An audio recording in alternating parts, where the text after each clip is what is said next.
Bonjour à tous, bienvenue dans cette nouvelle vidéo sur ma chaîne YouTube et on se retrouve aujourd'hui pour la vidéo de mes achats comics du mois de janvier 2025. Oui, je sais, on est déjà en mars 2025 et je vous présente mes achats comics du mois de janvier. Vous l'avez vu, hein, la chaîne a quand même eu beaucoup de contenu à sortir. Je pensais pas que Pékin Express redémarrait aussi vite, Koh-Lanta non plus, j'étais un peu pris de court et donc les vidéos se sont enchaînées, plus tout le reste, etc. Et donc j'ai pas eu le temps de les sortir. Mais je savais que cette semaine, au moment où je tourne cette vidéo et au moment où elle sera diffusée surtout, je serai en voyage scolaire et donc je ne pourrai pas tourner toutes les reviews que je dois sortir tout de suite. Et il y aura un petit décalage, ne vous inquiétez pas, tout finira par sortir. Voilà, soyez pas en panique, ça va arriver, ne vous inquiétez pas. Mais donc aujourd'hui, je m'étais dit, je vais garder ça sous le coude, sortons-le à un moment favorable, à un moment où je ne saurais pas quoi sortir, où je ne pourrais pas sortir ça. Et bien, je pense que c'est le moment adéquat pour sortir cette vidéo achat comics. Alors, la vidéo achat comics, donc du mois de janvier, vous allez voir, c'est un énorme achat comics. Alors, il s'avère que je n'ai pas tout lu, alors que pourtant, je les ai achetés au mois de janvier. Donc, il s'est quand même passé beaucoup de temps, il y a même eu des vacances, etc. Mais en fait, quand j'ai acheté ces comics au mois de janvier, j'aurais dû quasiment les lire tout de suite. Sauf que, il s'avère que j'ai eu au départ du mois de janvier, j'ai eu un peu la grippe, je ne me sentais pas bien, enfin bref, ça n'a pas été un très bon départ pour un mois de janvier. Et donc, quand j'ai acheté des comics, j'étais pas trop dedans, j'avais d'autres lectures, etc. Et donc, c'est des comics parfois qui ont fini un peu dans la palle et qui sont pas sortis immédiatement. Certains sont sortis, je vais vous donner quelques avis, mais d'autres sont restés dans la palle. Bon, c'est dommage. J'aurai le temps de les lire, je pense, cet été, si jamais j'ai pas le temps d'ici là, parce qu'en fait, j'ai continué d'acheter au mois de février et au mois de mars, avec énormément de sorties super intéressantes. Alors, on va commencer avec celui que je n'ai surtout pas lu, puisque je m'attendais pas et je m'attends pas à que ce soit exceptionnel, mais je pense que je le lirai parce que dans quelques semaines, à l'approche de l'event chez Panini, parce que la fin de l'année là va être, enfin la fin de l'été, pardon, au milieu de l'été, il va y avoir ce qu'on appelle la Venom War, c'est-à-dire la fin entre guillemets de la première partie du run de Venom par Allewing. Et parce qu'après derrière il va y avoir une relance avec un nouveau porteur du symbiote Venom. Moi personnellement je m'arrêterai là, c'est-à-dire je m'arrêterai à la Venom War. J'estime, je pense que ça va me faire une très bonne fin, ça me suffira. Et je pense que je continuerai pas la suite parce que ce run n'est pas exceptionnel de mon point de vue. Voilà, je trouve que quand on est passé de Donny Cates à ce run là, et c'est pas aussi exceptionnel, même graphiquement, je trouve qu'on a quand même un peu perdu. Bon, ceci étant, donc, il y a eu, vu que je continue la série Venom quand même, je vais essayer d'aller jusqu'au bout, comme je vous l'ai dit, aller jusqu'à la Venom War. Pas sûr que je redémarre après, on verra. Selon les retours aussi, s'il y a des gens qui te disent vraiment c'est génial, le nouveau Venom il est trop cool, le nouveau porteur du symbiote ça change tout, ou la nouvelle, je sais pas qui ça sera, peu importe. Au moment où je sors cette vidéo, je crois que c'est pas encore sorti aux États-Unis, donc c'est encore le suspense de qui c'est. Voilà, donc je vous présente le comics évidemment, c'est Venom, Carnage, Symbiosis, Necrosis, donc avec un pool de scénaristes et de dessinateurs qui en fait travaillent sur les séries Venom et Carnage. Moi j'ai pas aimé le premier volume de la série Carnage qui était avec Ram V, donc je m'en suis séparé, je ne l'ai plus dans ma collection et parce que ça m'a pas forcément plu. Mais là bon, c'est donc le crossover entre Venom et Carnage. Et en fait, si vous lisez la série Venom, il y a les numéros 31 à 34. Donc on est obligé de l'acheter. Et il y a aussi les séries de Carnage, le numéro 5 à 8. Voilà. En gros, c'est quand même un event, d'après ce que j'ai compris, qui concerne quand même beaucoup le personnage de Venom. Et vu qu'il y a la Venom War qui arrive derrière, je pense que c'est indispensable de l'avoir lu. Donc c'est pour ça qu'avant l'event, déjà, je voulais vous dire que j'aime beaucoup la couverture. Je la trouve très belle. Voilà. Alors, je m'attends, évidemment, quand je vais le lire, à mon avis, ça sera pas exceptionnel, hein, ça va être rien de révolutionnaire. Graphiquement, je m'attends pas non plus à prendre des claques monumentales. Je trouve pas que ça a l'air fabuleux, mais bon, voilà, on verra. Écoutez, je sais qu'il y a des gens, ils m'ont dit dans les commentaires, faudrait acheter plutôt du comics indépendant plutôt que ce genre de truc, parce que c'est peut-être pas aussi génial, etc. Oui, mais bon, vous savez, c'est le personnage aussi, je l'apprécie, j'ai envie de suivre ses aventures, j'ai envie de suivre ses histoires, et donc je continue. Il peut y avoir en plus des runs, vous voyez, Hulk, j'aimais pas, et puis j'avais rien lu qui me permettait de me dire, ah c'est génial, et puis Immortal Hulk sort, et même si pour moi, à l'époque, je préférais le run de Daredevil, mais c'est mon goût, parce que tout le monde disait qu'Immortal Immortal Hulk c'était la meilleure série Marvel, alors pour moi Daredevil était absolument exceptionnel à côté, et pour moi il n'y avait personne qui s'asseyait à sa table. Bref, parenthèse refermée. Tout comme Nightwing d'ailleurs aussi, qui a eu vraiment un gros succès d'estime pour dire que c'était extraordinaire, et le Daredevil de Chip Zdarsky a peut-être un peu moins succès d'estime de mon point de vue. Bref, et donc là, ce Venom-là de Halloween, c'est sûr qu'il a une charge qui est très difficile, c'est de passer après un mec qui a posé un univers énorme. Ceci étant, là je vais pas me prononcer sur cet event précisément, est-ce que c'est vraiment bien ou pas. En tout cas, de toute façon, voilà, si vous lisez la série Venom, si vous voulez tout avoir, voilà, il y a quand même des plages sympas, hein, il y a quand même des trucs sympas, donc je pense que ça va être mieux que ce que j'imaginais. Faut espérer en tout cas, mais voilà, je le lirai certainement juste avant la Venom War, comme ça je serai tout frais pour me lancer dans la Venom War. Comics suivant, et celui-ci je l'ai lu, je l'ai déjà lu évidemment, parce que celui-ci je peux vous dire qu'il n'est pas resté dans la palle plus de 10 secondes, c'est évidemment donc le Daredevil de Saladin Ahmed, tome 2, donc Péchés capitaux. Le run n'est pas apprécié par beaucoup de gens. Alors, je suis pas du tout de bons conseils. Donc sachez-le, déjà c'est un critère numéro 1, je ne suis pas de bons conseils. Puisque moi, j'ai tout aimé sur Daredevil, même les runs qui sont pas aimés. Shadowland c'est pas aimé, bah moi j'aime bien. J'aime bien aussi le run de Charles Soule, je crois que c'est pas aimé aussi, hein. Les gens aiment pas, bah moi j'aime bien. J'aime le run de Chip Zdarsky jusqu'au bout, il y a des gens qui aiment plus, et ben moi j'aime jusqu'au bout.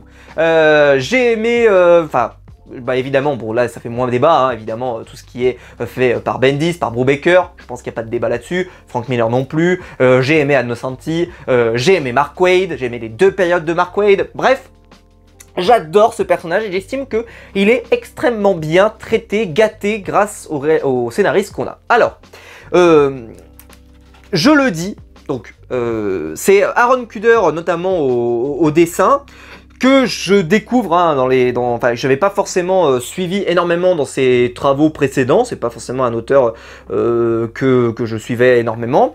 Alors, d'ailleurs, je trouve cette planche absolument magnifique, hein, je le dis tout de suite. Regardez comme c'est beau. Alors déjà, donc j'ai adoré, hein, j'ai adoré, j'ai beaucoup aimé. Pas autant que le run de Chip Zdarsky, mais pour moi vraiment le run de Chip Zdarsky c'était exceptionnel.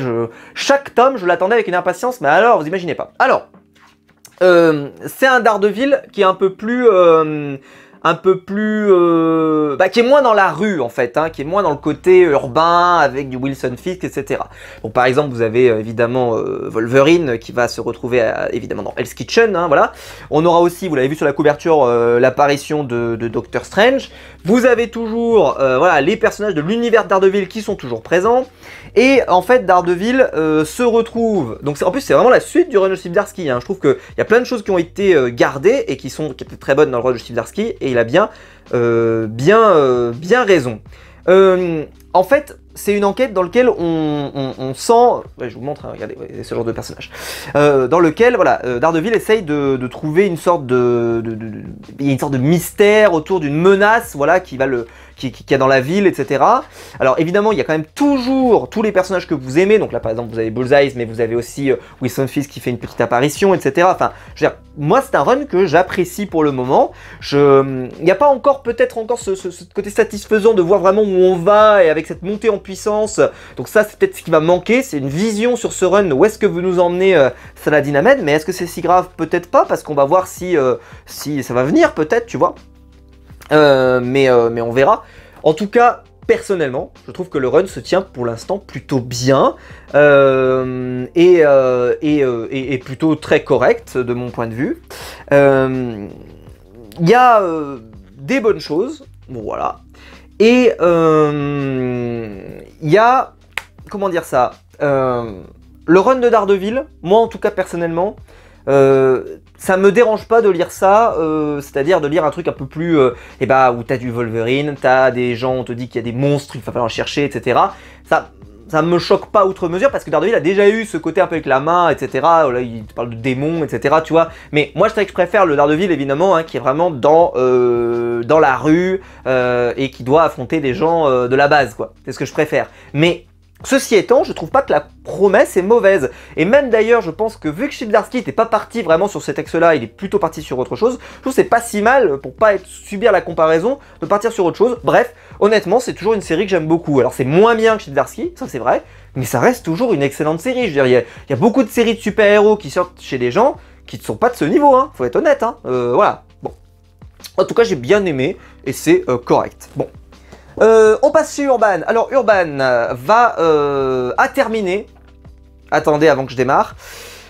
La série Dawn of Green Arrow avec donc c'était Dawn of Green Arrow et Black Canary. Bon, franchement le rug de Black Canary, moi je trouve que ça remplit l'album.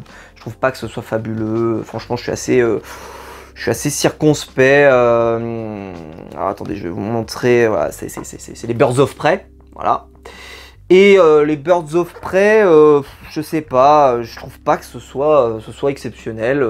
Je suis assez déçu. Bon, mais bon, je l'ai acheté parce que je voulais lire Green Arrow. Donc, je vais peut-être pas rester beaucoup sur Black Canary parce que franchement, j'ai pas grand-chose à vous dire. Surtout que graphiquement, moi, ça m'a pas emballé. Ce run m'emballe pas plus que ça. Et voilà. Ceci étant, donc pour info, le run de Green Arrow n'est pas fini.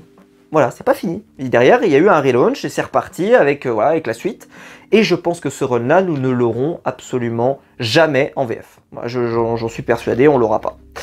En fait, ils sont allés jusqu'à à peu près le bout du run de Joshua Williamson. Mais même là, ce run, il s'arrête. Je vais vous donner le numéro parce que ça m'a particulièrement agacé. Numéro 12.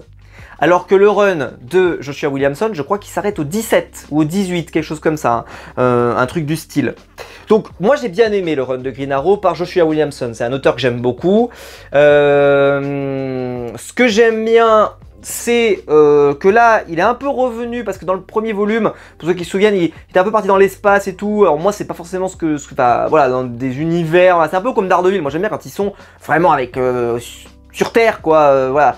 Superman, c'est moins dérangeant, tu vois, quand Philip Kennedy Johnson envoie Superman à l'autre bout du monde, enfin à l'autre bout de l'univers, c'est pas si grave, parce que Superman, j'ai envie de dire, c'est normal, mais Green Arrow, c'est toujours un peu étonnant de mon point de vue, mais bon, écoutez, il faut faire des choses. Déjà, graphiquement, il faut le dire aussi, c'est quand même beaucoup plus joli, ce qu'ils ont fait sur Green Arrow, et en fait, Green Arrow doit mener une sorte d'enquête parce que il y a un de ses proches, je ne voudrais pas son identité, qui a disparu et donc il doit essayer de le retrouver. Donc on est beaucoup plus sur un truc très très terrien, quoi. Et ça c'est très bien. Moi je suis très content. Ce qu'on peut dire, c'est que c'est un run, ça se voit que Joshua Williamson, il est un peu l'artisan de l'univers DC parce qu'il se permet de mettre plein de personnages de l'univers DC. Vous avez même la Justice League qui apparaît, etc. Donc ça, c'est très très bien. C'est un run que je vous recommande. Moi, je l'ai trouvé très bon. Je trouve que c'est un très bon moment. Je suis plus dubitatif sur Black Canary. Et alors, je me pose la question, est-ce que cette formule de Dawn of Green Arrow et Black Canary était la bonne? Moi je pense qu'ils auraient dû faire juste Dawn of Green Arrow, mettre l'intégralité des épisodes. Alors c'est sûr et certain que Black Canary n'aurait pas été publié, hein. Ça c'est certain. Et comme ça peut-être qu'on aurait eu la totalité du run.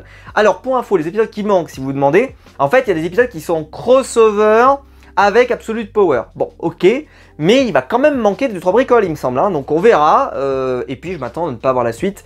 Donc moi, pour info, j'ai commandé les numéros en VO pour la suite, parce que j'aimerais bien savoir où ça va ensuite, parce que je pense qu'on ne l'aura pas. On a eu un gros trou sur Green Arrow, je vois pas comment on pourrait avoir la suite. On n'a même pas eu la fin de Rebirth, donc je pense pas que ça va suivre.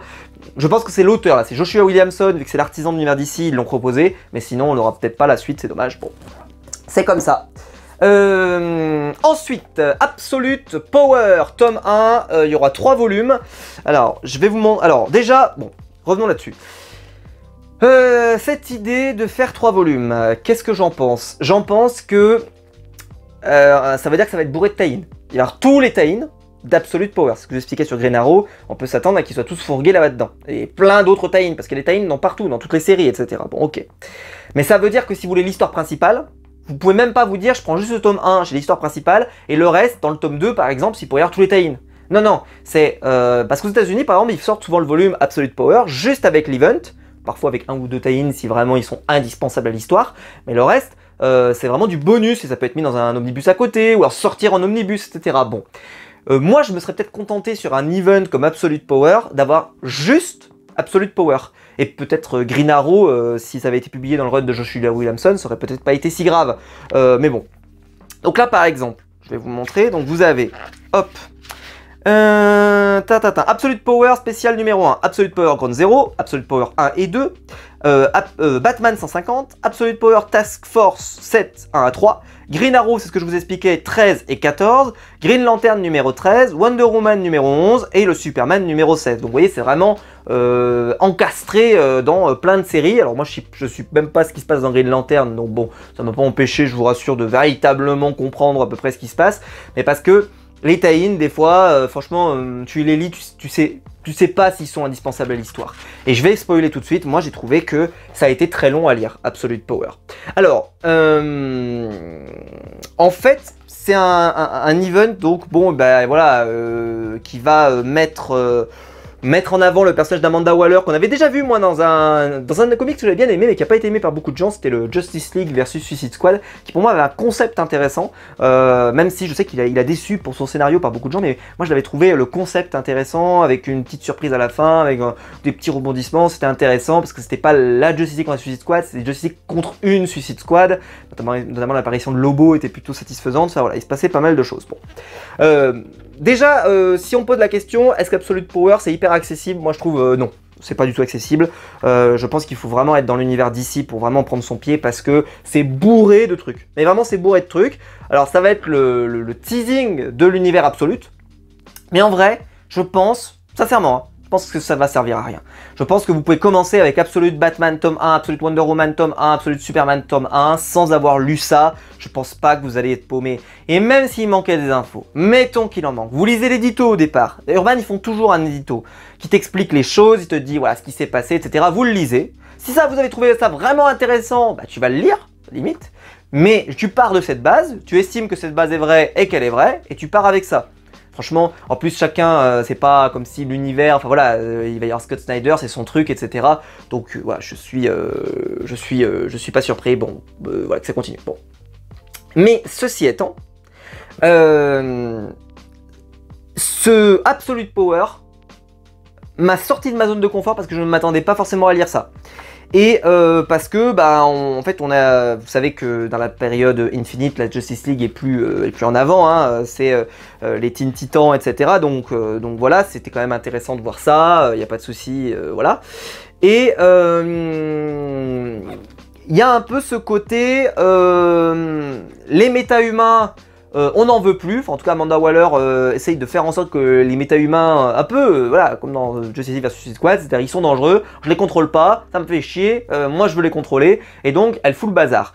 Mais en fait il y a beaucoup de tie-in, et donc ça ralentit la lecture, et tous les tie-in sont pas toujours intéressants. Il y a des fois qui sont très bons, et puis d'autres fois, en fait je dirais que les meilleurs épisodes sont ceux de l'event, c'est-à-dire ceux qui sont vraiment dans l'event, et qui concernent vraiment l'event.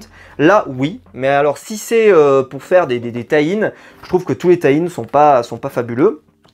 Ce qui se passe avec Green Arrow est quand même bien, parce que moi j'aime bien le personnage, mais je me dis que celui qui lit pas la série Green Arrow, on va pas se mentir, je pense pas qu'il s'est dit oulala, ça va être incroyable. Mais bon, parce que ça a un lien évidemment, bien sûr, mais voilà, c'est vrai que ça alourdit vachement le volume, en tout cas de mon point de vue.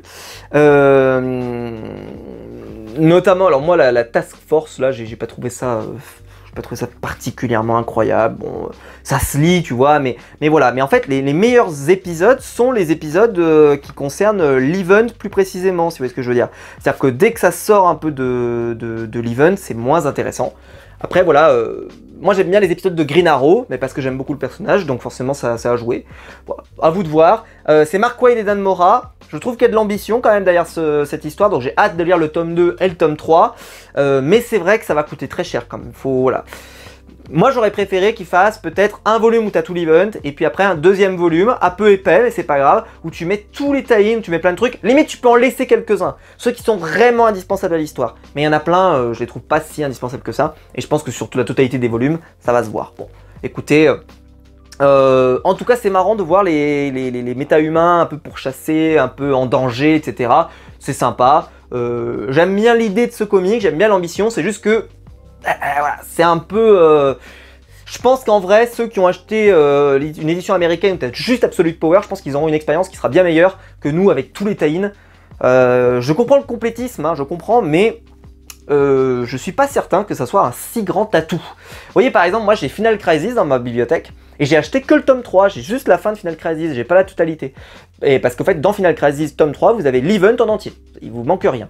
Voilà, pour vous donner un exemple, par exemple. Et les tie-ins sont intéressants, il se passe des trucs probablement très bien. Si vous êtes passionné par l'event, vous pouvez les consulter. Mais si vous n'avez pas, c'est pas grave. Comme Flashpoint. Flashpoint, quand au départ, ils l'ont publié, il n'y avait pas vraiment de tie-in. Il y avait juste les épisodes de Flash. Mais ça, c'est normal, parce que c'est indispensable de les avoir. Mais le reste, ils l'avaient pas proposé. Et puis, bien longtemps après, ils ont proposé le monde de Flashpoint. C'est très bien, c'est des tie-in qui sont super intéressants, pourquoi pas. Mais ça, c'est du bonus, quoi. C'est du rab à la cantine, voilà. Bon. Mais bon, c'est un choix d'Urban. Bon, moi, pour le complétisme, je les en remercie. Mais peut-être que c'est pas forcément toujours la meilleure des pistes, je sais pas. Après ça râlerait sûrement s'il n'y avait pas tout. Je me souviens, hein, il y a des vidéos de Max Faraday où parfois il râlait parce qu'il n'y avait pas un épisode de je sais pas quoi, alors que lui-même dans la vidéo finissait par dire que l'épisode était nul et qu'il servait à rien. Et te disait, mais il y est pas. Il est nul, il sert à rien, donc ne le mets pas. Enfin bon, bref, mais voilà. Faut faire du clic, faut faire parler. Bref. Superman Chronicles, tome... C'est le combien? 1988, volume 3, avec la fin du run de John Byrne. C'est la fin de la frise en plus, et donc ça, je ne l'ai pas lu évidemment, hein. Alors là, ça sera lu cet été, mais je les achète au fur et à mesure pour pas prendre de retard dans mes achats. Mais ça, j'aurai pas le temps de le lire d'ici cet été, ça c'est certain. C'est la fin du run de John Byrne, et donc c'est un endroit sur lequel, si vous souhaitez, vous pouvez vous arrêter. En fait, ce volume-là, vous pouvez prendre la décision d'arrêter et de pas continuer. Je vais voir si j'arrête, je vais voir. C'est pas sûr que je continue. Parce qu'en fait, moi, je voulais le run de John Byrne en entier. Maintenant, mission accomplie, bah, est-ce que je vais continuer avec la suite? Parce que la suite, je sais qu'il y a un ventre mou. Et après, c'est toute la période, tu sais, avec le Superman, bah après c'est ça, hein, ça va être le Superman quand il meurt, la mort de Superman, c'est ça, hein, ça va nous mener à la mort de Superman normalement. J'ai déjà la mort de Superman, mais j'ai pas tout plein d'épisodes, moi il m'en manque plein. Ça peut être intéressant, je sais que c'est une période qui peut être intéressante, donc on verra. Mais là, en tout cas, j'ai vraiment ce qu'il me fallait. Donc voilà, peut-être que je m'arrêterai là, on verra. C'est voilà, une bonne nouvelle d'avoir Superman Chronicles. Voilà, je suis très content de l'avoir acheté, mais je ne l'ai pas lu, donc je ne vais pas me prononcer. Alors, ça je l'ai lu, tout de suite en rentrant parce que j'étais hyper curieux. La curiosité d'un vilain défaut, et ben là, j'étais très curieux. C'est le dernier comics de Jock, au dessin et au scénario, qui s'appelle Gone. Vous voyez à la taille que c'est un format carré. Certains savent que j'adore le format carré de chez les comics. Je trouve que c'est très très beau. Pour être honnête, je l'ai commandé. Alors déjà, en plus, ce qui est très drôle, c'est que je l'ai commandé sur internet. Enfin, tu sais, je l'ai commandé chez mon libraire. Mais je l'ai commandé en regardant la fiche produit. J'ai juste vu que c'était écrit Jock. J'ai vu la cover. J'ai même pas vu de quoi ça parlait. Je savais même pas. Et en fait, Jock, c'est un auteur qui a compté énormément dans ma vie. Pourquoi? Parce que Jock, c'est le premier comics que j'ai dans mes mains. C'est Green Arrow année 1. On parle beaucoup de Green Arrow aujourd'hui, c'est comme ça. Où Jock, il est au scénario et au dessin également. Et qui est une merveille. C'est vraiment un comics génial. Si vous l'avez pas lu, allez le lire. C'est les origines de Green Arrow, où il est sur son île, etc. C'est génial. Et donc quand j'ai su que Jock proposait une nouvelle fois une histoire où il est au dessin, au scénario, et que voilà, il peut vraiment nous faire une masterclass, je me suis dit, ça va être une masterclass, et il faut pas que j'en doute. En plus, vous l'achetez, ça juste écrit derrière, rien n'est plus éloigné que chez soi. Pour te dire que ça t'en dit long. Alors déjà, je vais être honnête, quand je l'ai acheté, je pensais pas que c'était de la SF. Moi, je pensais pas. Mais parce qu'en fait, je pensais que ce serait... Enfin, je sais même pas ce que je pensais d'ailleurs. Mais quand j'ai vu l'album comme ça m'a pas fait penser à genre du Alien, tu vois. Parce que là, je vous le dis tout de suite, hein, on est vraiment sur une autre planète. Hein, on est ailleurs, etc., etc. Alors, graphiquement, Jock, il est en très grande forme. Faut le dire, c'est vraiment très bien. Je me suis régalé à le lire et je l'ai lu au mois de janvier. Donc, je pense qu'il faudra que je le relise parce que je l'ai lu au moment où j'étais un peu malade. J'étais un peu souffrant.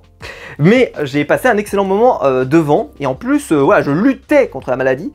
Mais c'est pas grave, j'étais en train de passer un bon moment à lire ça. Alors, Gone, déjà, c'est un scénario assez proche d'un Alien, pour donner un peu une sorte de comparaison.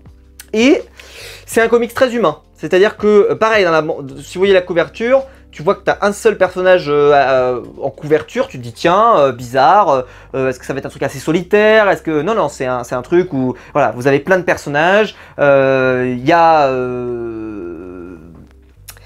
J'ai peur de vous en dire trop et de vous spoil, donc il faut que je me concentre. Attendez, je vais me concentrer, je vais me concentrer, je vais me reprendre. Oui.